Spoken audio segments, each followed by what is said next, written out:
Hello and welcome to Sassy Scrapbooking.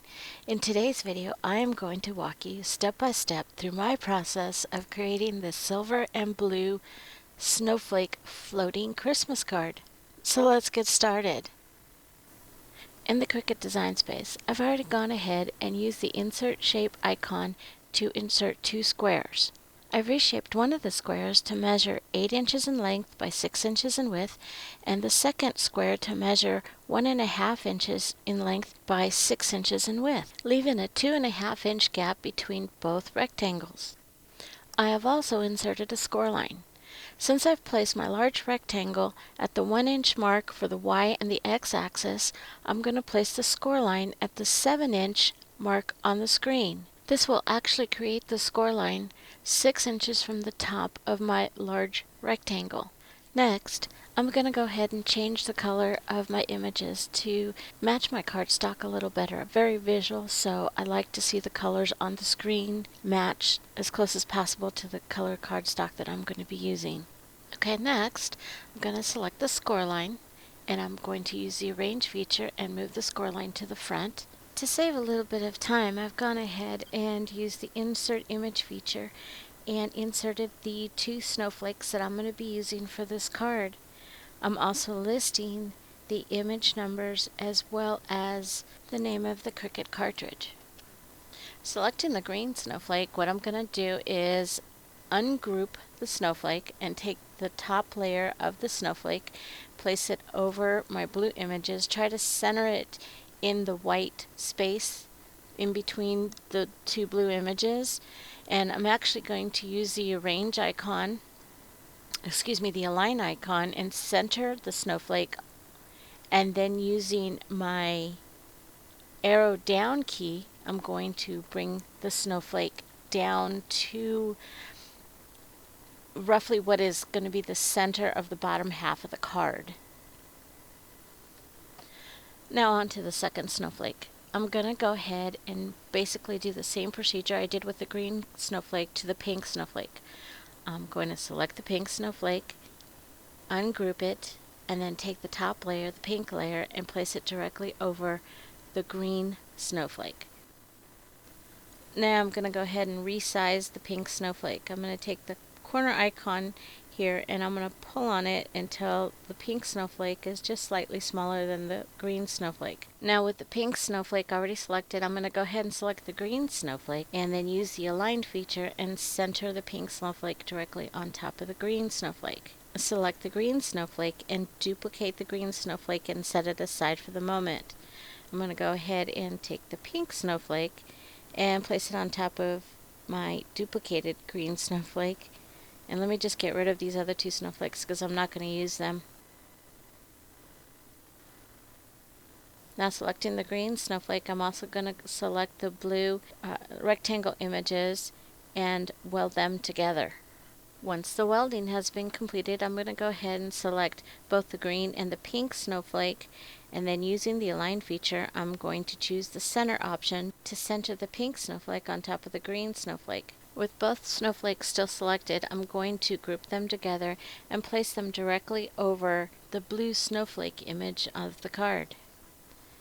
Now I'm going to go ahead and create the two white panels that will go on the front of the card behind the star. So I'm going to use the insert images and select a square. I'm going to change the color of the square to white because the panels are going to be white. And I'm going to resize the square image to 5.5 inches in width and 1.5 inches in height.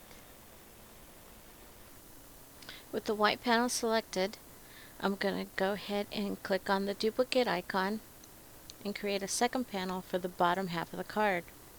Now the bottom half of the card is slightly narrower than the top portion, so I'm going to go ahead and resize the white panel to 1 inch in height, and I think I'm actually going to change the width to 5 3/4 inches and the height to 1 1/4 inch. I think it'll look better.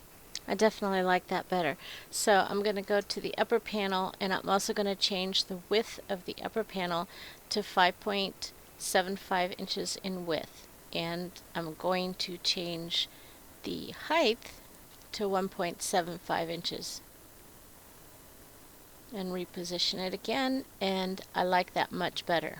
Now selecting the grouped snowflake images, I'm going to use my arrange feature and select move to front so that the snowflakes are in front of the white panels. I still need to attach the scoring line to the blue cardstock or the blue images. So with the scoring line selected, I'm also going to select the blue image, and I'm going to the layers box and use the attach feature. Once that's been done, the blue image is now resting on top of all my other images, so I want to use the arrange feature and send the blue image to the back. So now my snowflakes are on top, behind them is the white panels, and then the blue image with the scoring line attached to the blue image. Now really all I have left to do is play with the colors of the snowflake so that it matches my my cardstock, and this is what my card is going to look like. Now one last thing before I send this to the map preview screen is I need to resize the whole card. Right now the height of the card is almost 12 inches, and as you know, the Cricut will not cut a full 12 inches unless you're using a 12 by 24 mat.